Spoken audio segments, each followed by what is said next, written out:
Welcome guys to the Flying Goblin. My name is Terence Wood and next to me we have Dale Pond. And today we're going to be talking about Magic the Gathering, the trading card scene. As most of you guys at Wits would know, Dale is one of your compatriots and yeah. So, Dale, how are you doing today? I'm doing well. Fantastic.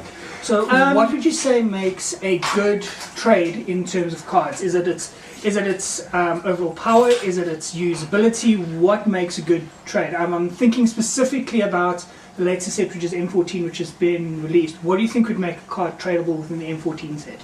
Well, tradable, generally speaking, a tradable card, like, what makes a card tradable is basically how generally good it is and how played it is. Okay. Because a lot of people, I mean, much like in other sports, you watch the pros sort of, like you watch a big pro tournament and you go, hey, they use this card.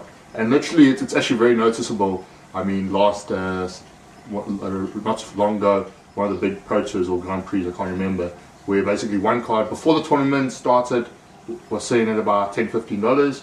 A guy basically quite a lot of people played with deck using it. This card called Boris Reckoner, and literally within a week after the tournament, the price shot up to $30. So because everybody now wanted to build that deck, and obviously wants to get that card. How big would you say the trading card scene within South Africa is? Are there enough suppliers and enough cards coming into the country to guarantee you can find every single card that you want? That's always a highly contentious issue. I mean, recently there's quite a lot of local, like online suppliers, as well as been quite a few number of shops. In the past couple of years, it's also grown quite substantially as the interest in Magic has grown. But basically, wherever there's a Magic tournament, there's trading going on generally. So, because Standard is the most popular format here, followed probably by Modern, those two format cards are probably the sort of easiest to get hold of. Okay. Whereas things like Legacy, as much as there are some Legacy players, you can't get Legacy cards in this country. It's very difficult. I mean, you do generally give equal value or such. But yeah, I mean, the availability, whether cards are standard or not, or how long. Also, I mean, the availability of how good or bad a card is. Because generally, and the rarity. Because I know, ironically, sometimes it's actually easier to find the rares you're looking for than, let's say, the commons or uncommons. Because let's say standard comes, you've bought a booster box or two, you've got a lot of commons and uncommons. Then rotation comes. What do most people do with their commons and uncommons? They go into a shoebox under the bed or in the cupboard, and you don't look at it. So, and then when a couple of years down the line you realise, hey, one of those commons and uncommons is actually pretty good.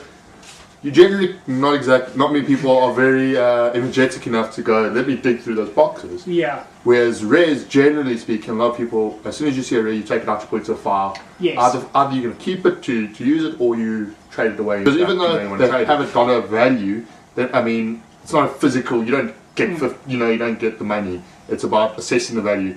So I mean, some cards you will try. Like I mean, a good example is most new Planeswalkers. That's probably the best example. As soon as they spoil, the pre-release price goes online, and you see if it's a brand new one, they range from $30 to $50. Yes. So they come out and there's a big hype. Then people start speculating. You know how good or bad it is, and so until then it gets released, and depending on how many decks played in the beginning, sometimes, I mean, in the case of Jace Architect of Thought, it kind of stayed at $50 for a while because people were playing it, but then inevitably it starts dropping and it plummets. I mean, literally, one moment it's 50, next week it's 40, week off, and a couple of weeks down the line, and currently to this day he still sees play, but he's selling at about $10-15. The same thing happened with our Liliana. We got a Liliana in the M13. It was worth so much, so we held on to it. We wanted to trade it, and that sort of thing. We didn't actually have the opportunity, and today it's worth not $5 something like that. So that would be a better deck to include in our a better card to include in our legacy decks rather than trading it away from. Although unfortunately, like the Liliana of the Dark Realms, unfortunately, is not exactly the best Liliana. I mean, so I mean, even in legacy. She's more of a casual, like if anything you're going to put her maybe in an EDH deck or a casual deck. Yeah, so that's what we play, Also, what I always joke with people is basically if a card isn't good, and if people tell me that the card can only be playing Commander, it's a bad card. One of the things that people like, and things recently in recent years what's also been created is the Mark and Fall. cards that are playing Commander. I've actually noticed that there's been an explosion of actually Commander-style decks and Commander-style cards, specifically for the Commander series. I mean, there's a lot of now cards that are printed that are almost, you look at them and you go, okay, I can only see playing Commander, there's no way there's any kind of like standard deck that will play.